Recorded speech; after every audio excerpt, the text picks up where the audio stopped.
Get ready for the start of the college basketball season on Friday. Assistant Sports Information Director Greg Tadish, joined by women's basketball head coach here at UHSP, Coach Jeff Reis. And how pumped are you for to get things underway coming up in Tennessee this weekend? I feel like our players are probably more excited than I am. I feel like we could still use a couple weeks of practice to get ready, but I think our players are tired of practicing and competing against each other. I would think a coach could never be ready for the start of the season. You'll always feel like you could do more for game one, right? Yeah, I feel like it's hard to tell, right? The speed of the games compared to practice is totally different.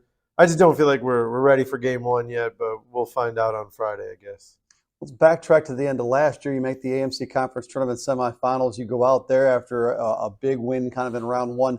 When it was all said and done, 21-8, 16-4 in the conference, where did that kind of sit with you overall now that you've had almost a full calendar year to digest that? I think about when the season starts, if I tell everybody we're going to be 21-8, make the semis of the AMC tournament, I feel like everybody probably thinks that's a successful season. But throughout the season, there was games that we probably could have done a better job of. And in the semis, I just didn't think we did. We didn't play very well in the second half.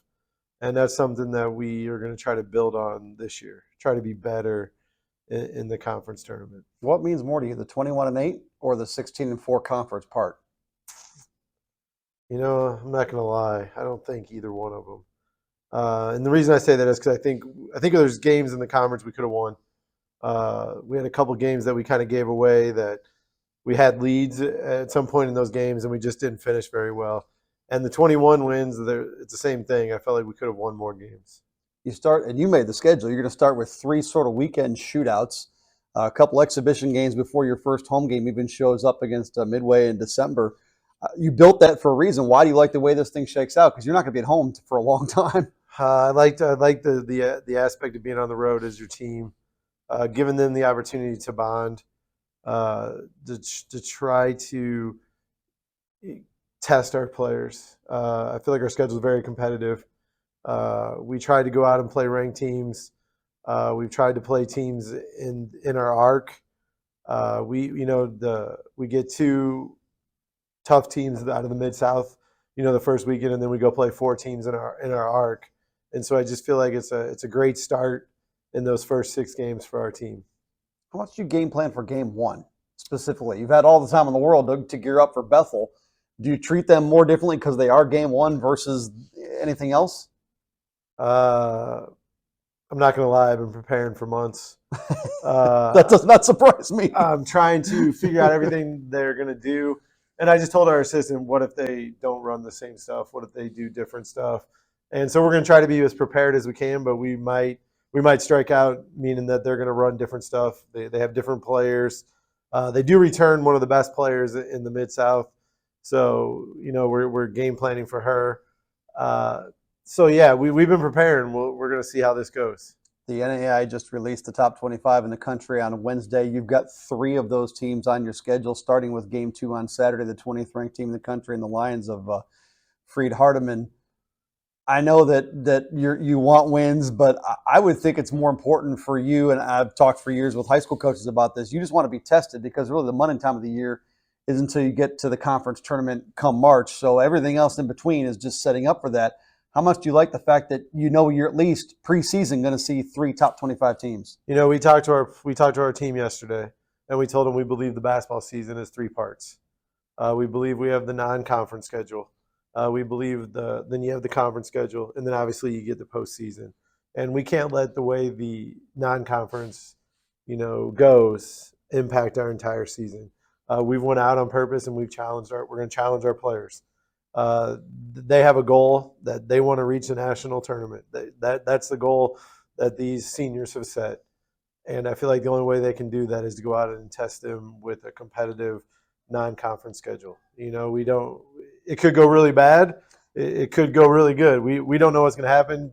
Come talk to me in a couple of weeks, and I'll let you know if it was worth the way we scheduled. I was going to say, you're not going to be sitting here this calm if you come back in 3 weeks and you're sitting 0-6. That does not go well in the mind of Jeff Reis, I wouldn't think. Probably not, but at the same time, we got to get better.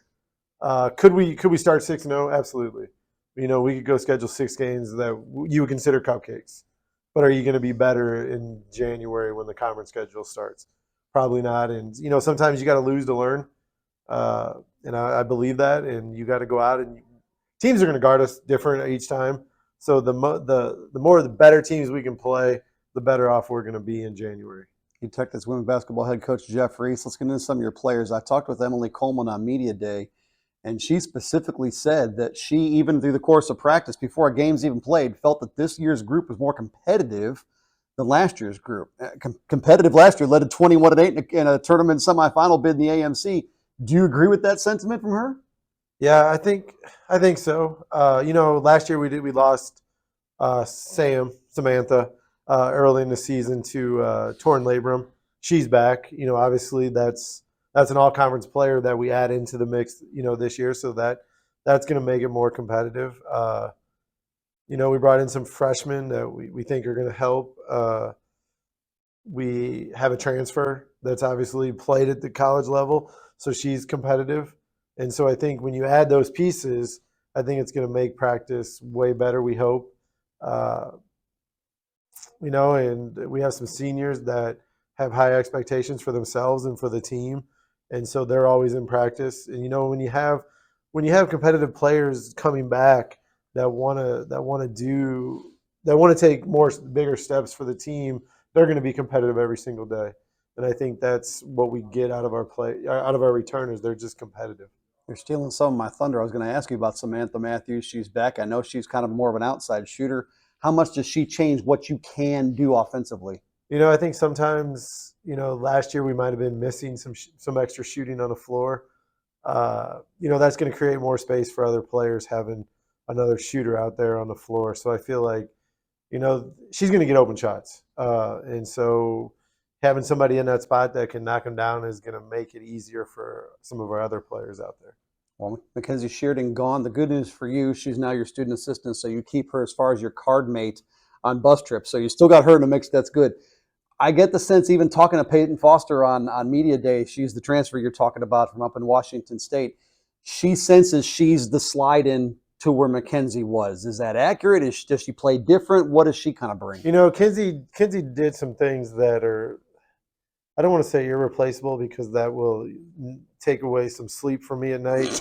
But she did some things that is going to be hard to replace. And, some of those things that other people probably don't notice just watching the games. But if you go back and you watch her out of bounds, her on her out of bounds plays was very key for us. So that's a hard spot to fill. I'm not quite sure until we get in the game situations of who's going to be able to fill that spot.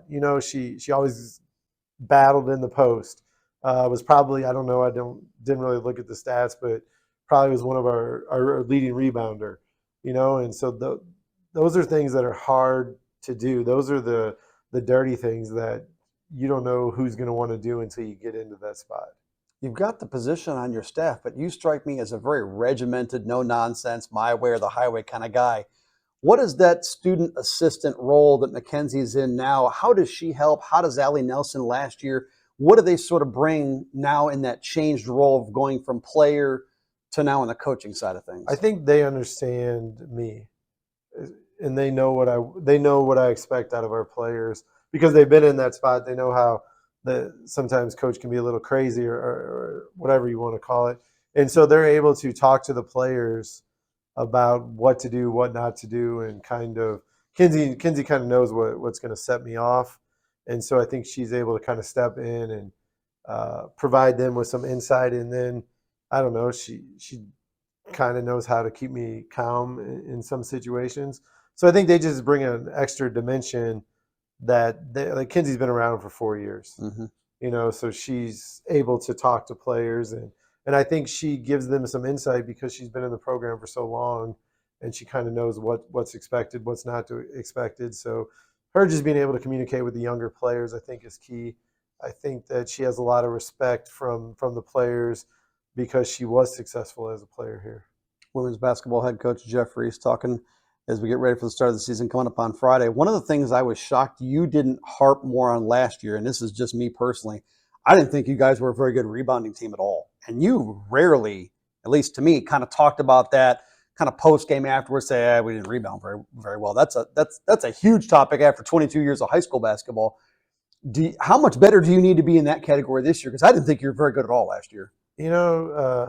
Sometimes you're not very good at things, and there's no reason to harp on that. But I also would believe that I don't know that we got out rebounded that many times in a game. Maybe I'm wrong on that. I don't know. You go back. Maybe because you looked at it. I don't. I don't really look at rebounds unless I would look more at second chance points. I know we're going to get out rebounded. We just try to limit the amount of points that we give up on those rebounds. Do we need to be better at it? Absolutely. I think you can win a lot of games that way. But also when you go back and look at it, you think rebounds lead to more points. Mm-hmm. I think we led the conference in the least amount of points given up. So that's a number that I'm going to go back and look at, is that our games are low scoring, and so we try to keep the other team in the amount of points that they score. So I think it kind of goes, hand in foot with each other there. One of my other critiques from last year's team, there were times I noticed. The coaching? No, not coaching. This might tie into coaching.